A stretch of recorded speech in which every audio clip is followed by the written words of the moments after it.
자, 이제 다시 기준금리부터 가보도록 하겠습니다. 기준금리부터 다시 시작을 해보자면, 이제 기준금리는 중앙은행이 이제 화폐량을 조절하기 위해서 결정하여 금융거래의 기준이 되는 금리예요. 그래서 모든 금리는 기준금리를 따라간다고 보시면 될 것 같고요. 그래서 만약에 물가 상승이 우려되는 시기에는 기준금리를 인상해요. 그리고 경기 침체가 우려되는 상황에는 기준금리를 완화합니다. 이게 왜냐? 우선 금리가 상승하면 어떻게 된다 했어요? 금리가 상승하면 안전자산의 선호가 높아진대요. 그래가지고 경제적 부담이 증가하고 투자가 위축이 된대요. 근데 이제 물가 상승이 우려되는데 이때 투자가 위축이 되면 물가를 잡을 수 있다. 그리고 이제 기준금리를 인하할 때는 그게 반대가 되는 거죠. 그래서 기준금리의 변화는 영향이 매우 크대요. 그래가지고 조금씩 단계적으로 인상하거나 인하하는 것이 일반적이라고 합니다. 자, 그리고 환율이 어려워하시던데 환율은 어찌 보면 좀 당연한 얘기를 하는 거예요. 만약에 환율이 상승을 해요. 그럼 원화 가치가 하락한다는 거죠. 왜냐하면 환율이 뭐냐면 두 나라 사이의 화폐 교환 비율이에요. 그러니까 만약에 원래는 1,000원을 줬을 때 1달러를 얻을 수가 있었는데 1,400원을 줬을 때 1달러를 얻을 수가 있대요. 이러면 원화 가치는 하락을 하는 거죠. 환율이 상승했으면.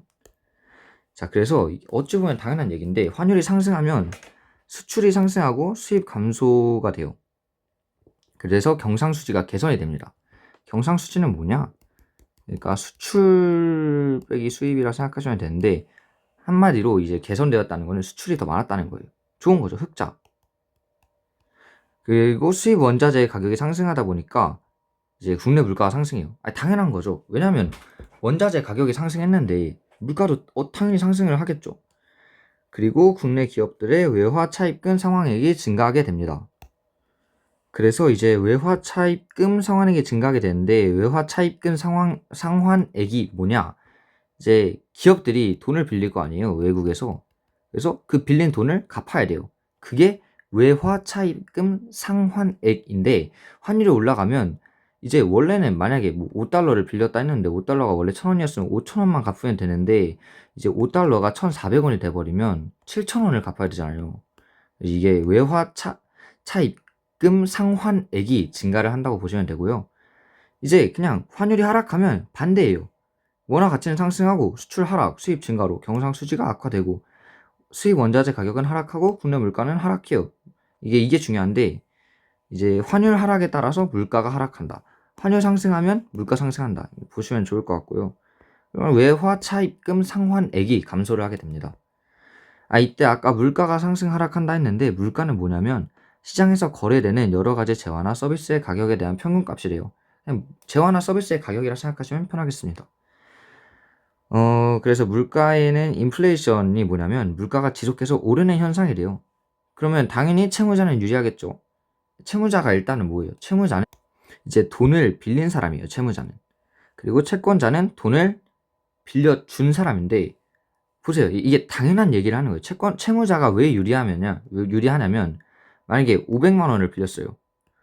500만 원을 빌렸는데 이게 물가가 상승해가지고 이 돈의 가격이 떨어지잖아요.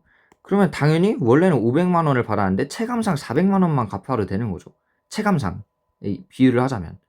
그래가지고 채무자는 유리하게 되고 채권자는 원래 500만 원 받을 수 있었던 거를 체감상 400만 원밖에 못 받으니까 이건 채권자가 불리하다는 거죠. 그리고 월급 받는 사람들 불리하고 실물 자산관 유리해요.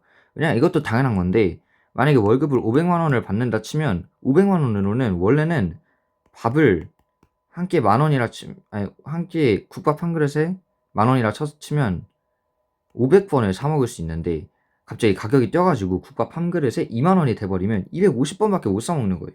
당연히 월급 받는 사람들은 불리하죠. 그리고 실물 자산가. 이제 실물 자산가는 유리할 수밖에 없는 게 만약에 금이 한 돈에 50만 원이었는데 이제 물가가 올라가지고 한 돈에 100만 원이 됐다고 쳐봅시다. 그러면 돈이 2배로 그냥 뛰어버리니까 실물 자산가는 당연히 유리한 거죠. 당연한 얘기를 하는 거예요. 당연한 얘기를. 그래서 물가 상승하면 화폐의 실질적 가치가 하락해서 아까 말했던 이런 상황들이 일어나게 된다라고 보시면 되겠습니다. 중국은 디플레이션이래. 안 봐도 될 것 같고. 혹시 모르니까 보세요. 그냥 한번 보시고. 이제 사회적 환경의 변화를 보시면 되는데 만약에 국제 정세가 불안정해요. 그러면 금, 달러와 같은 안정성이 높은 자산. 당연한 얘기예요. 당연한 얘기. 왜냐면 이제 국제 정세가 불안정하면 원화가 언제 폭락할지도 모르고 이게 너무 불안정하니까 이제 금은 근데 어디를 가나 다 쳐준단 말이에요. 당연히 안정성 높은 걸 사겠죠. 그래서 뭐 그 전염병 유행을 한다면 현금 같은 유동성이 높은 자산에 대한 수요가 증가한대요. 그렇죠. 당연한 얘기를 하고 있는 거예요. 이게 여기 다 당연한 얘기. 논리적 흐름만 아시면 될 것 같아요. 여기. 이건 뭐예요? 이거 한번 해볼까요? 다음 표는 가상 뉴스 제목을 보고 금융자산 관리를 해봅시다 한번.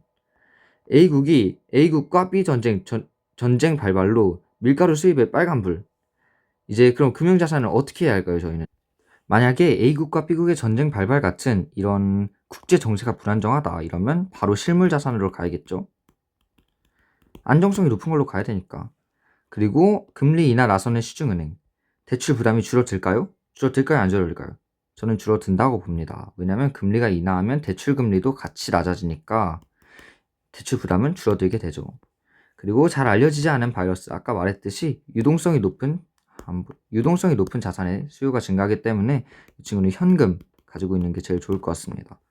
그리고 환율이 1,450원 넘어 기업들 비상, 내년 사업 계획을 조정해야 한대요. 이건 뭘 해야 되지? 금융자산 관리를 하면? 달러를 사야 되나? 그냥 실물 자산? 사시면